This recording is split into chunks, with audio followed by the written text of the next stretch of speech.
vesayet odağı haline gelmiştir. Siyasi iktidarın vesayet odağı olarak hakkımızda mahkeme kararları çıkarmakta, hakkımızda fezlekeler düzenlemektedir. Yasamanın üzerinde bir tahakküm kurmuştur. Aynen geçmişte olduğu gibi vesayete karşı mücadele ediyoruz diyenler ve bugün iktidarda olanlar esas itibariyle yargı aracılığıyla meclis üzerinde bir vesayet oluşturmuşlardır. Net, açık, tartışmasız durum budur. Bunu söyleyelim. Yargı bağımlı ve taraflıdır.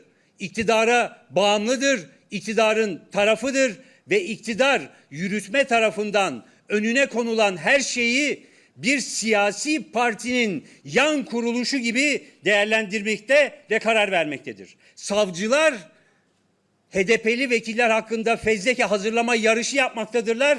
Çünkü bu sayede terfi almaktadırlar. Ödüllendirilmektedirler.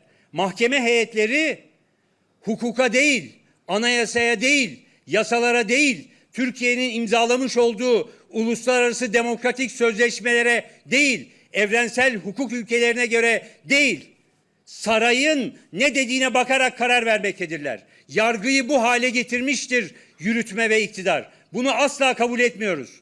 Ve yargı içinde hala vicdanıyla, hukuk anlayışıyla hareket eden hakimlere ve savcılara çağrı yapıyoruz. Eğer vicdanınıza, okulunuzda öğrendiklerinize, hukuka, evrensel hukuk ilkelerine bağlı iseniz bu iktidarın size dayattıklarına boyun eğmeyin. Çünkü şunu çok açık ve net söyleyelim. Nasıl iktidar yanlısı yargı bu ülkenin yakın tarihinde son 60 yıla bakalım. 1960'tan 27 Mayıs darbesinden bugüne kadar bakalım. Nasıl iktidar yanında davranmış olan yargı mensupları o iktidarlar değiştiği zaman isterse darbe yapmış olan iktidarlar olsun. Nasıl o iktidarlar değiştikleri zaman hesap verdilerse hukuk önünde, demokratik yargı önünde yine hesap vereceksiniz. Kesinlikle sizin bu hukuksuz kararlarınız karşısında boyun eğmeyeceğiz. Kesinlikle bu getirdiğiniz, aldığınız kararlara evet demeyeceğiz, kabullenmeyeceğiz. Hem ulusal alanda hem uluslararası alanda buna karşı mücadelemizi, hukuk ve demokrasi mücadelemizi sürdüreceğiz. Ve er ya da geç sizin yaptıklarınız bu hukuksuzlukların hesabını yine hukuk önünde sizden soracağız. Bunu çok açık söyleyelim. Siz anayasanın 90. maddesine uymak zorundasınız. Anayasanın 90. maddesi çok açık bir şekilde uluslararası sözleşmelerin nasıl uygulanması gerektiğini söyler. Siz anayasanın dokunulmazlık maddesine uymak zorundasınız. Siz halkın iradesine, halkın seçimlerde oy kullanarak seçtiği vekillere istediğiniz gibi şekil veremezsiniz. İstediğiniz gibi onları susturamazsınız. İstediğiniz gibi konuşmalarını itaat ve biat etmelerini sağlayamazsınız. Bunu yargıya söylüyoruz ve söylemeye devam edeceğiz. Bu hukuksuzluklarınız karşısında asla boyun eğmeyeceğiz. İki cümlede Türkiye Büyük Millet Meclisi Başkanlığı'na söylemek istiyoruz. Bakın, anayasayı Enis Berberoğlu konusunda çiğnediniz. Şimdi bir kez daha çiğnediniz anayasayı. Bir kez daha çiğnediniz. Ve bu yaptığınızla meclisin itibarını arttırmıyorsunuz. Bu yaptığınızla yasamanın gücünü, kuvvetler ayrılığını güçlendirmiyorsunuz. Tam tersine meclisi yargının bir aracı haline getiriyorsunuz ve meclisin itibarını yerle bir ediyorsunuz.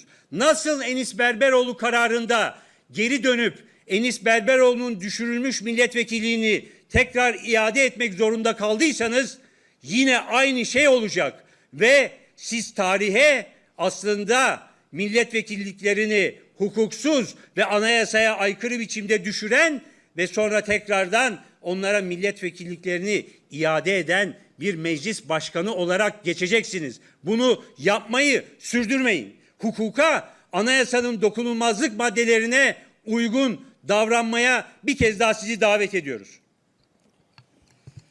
Evet, sayın basın mensupları, Grup Başkan Vekilimiz aslında söyledi. Genel kurulda da düşüncelerimizi ifade ettik.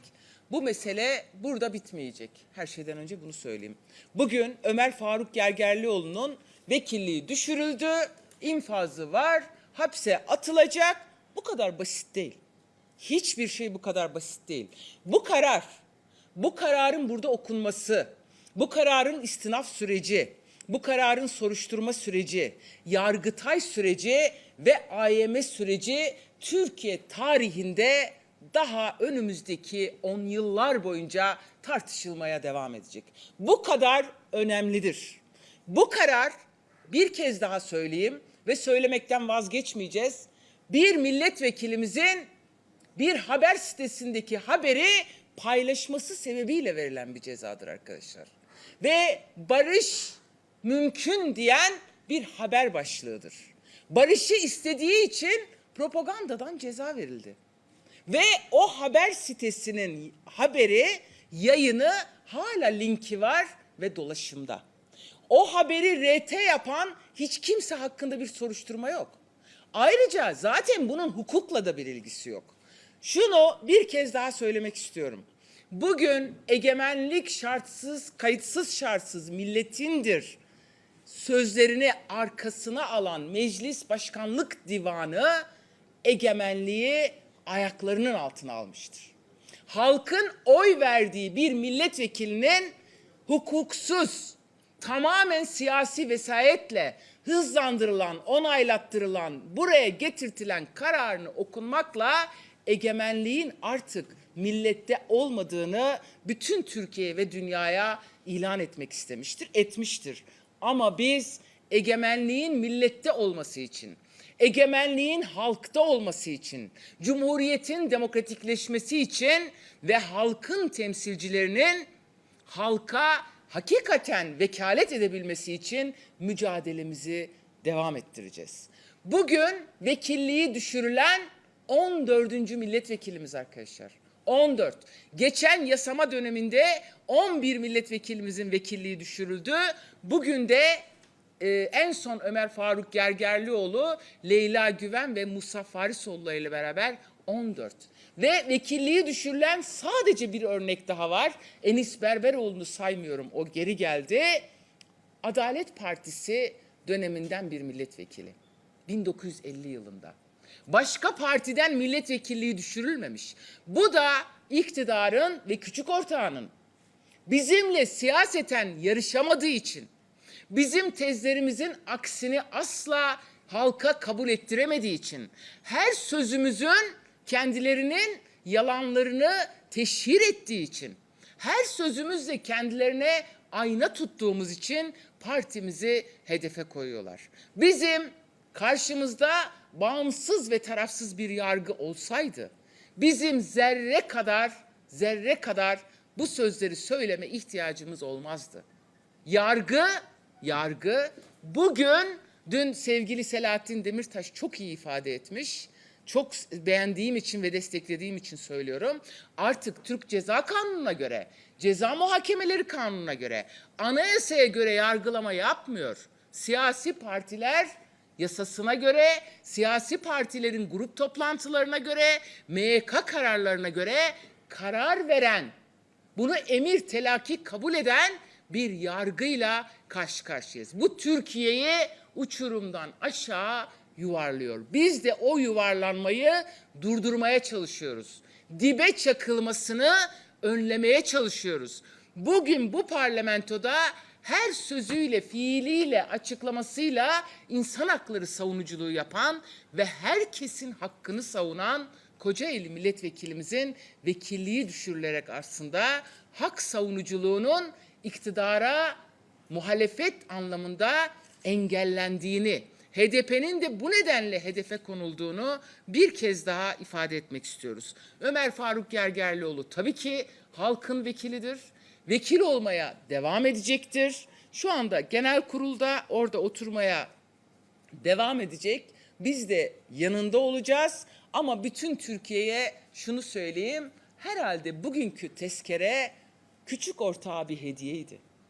Hani o her gün kapatma istiyorlar ya, her gün hukuksuz bir şekilde hedef gösteriyorlar ya, yarın kongreleri var, MHP'ye bir herhalde hani bunu sana veriyoruz demek istediler ama verilen halktır.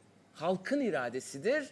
Dokunulmazlık ve milletvekilliği düşürülmesi milletvekiline değil, halka verilen bir ayrıcalıktır. Bunu kabul etmeyeceğiz. HDP olarak barıştan da, demokrasiden de, adaletten de bir adım geri durmayacağız arkadaşlar. Bitirebildim mi? Evet arkadaşlar herhalde soru yok, durum çok açık. Yani Sayın Ceyhan'dan biraz önce vekilin düşürülmesi için tezkereyi okudu ve derliyoruz şu anda genel kurulda. Ortaya şöyle bir tablo çıktı. Milletvekili olmayan birisi genel kurulda oturuyor tablosu çıktı ve kendisi de meclisi terk etmeyeceğim şeklinde açıklamada bulunmuştu. Nasıl bir yol izlenecek bundan sonra? HDP nasıl bir yol izleyecek? Yani vekilimizin kendi takdiridir. Biz elbette ki onun yanındayız. Destek ve dayanışmamız olacak. Geri kalanına meclis başkan vekili ve başkanlık divanı karar verecek. O bizim inisiyatifimizde olan bir şey değildir. teşekkürler arkadaşlar. Teşekkürler.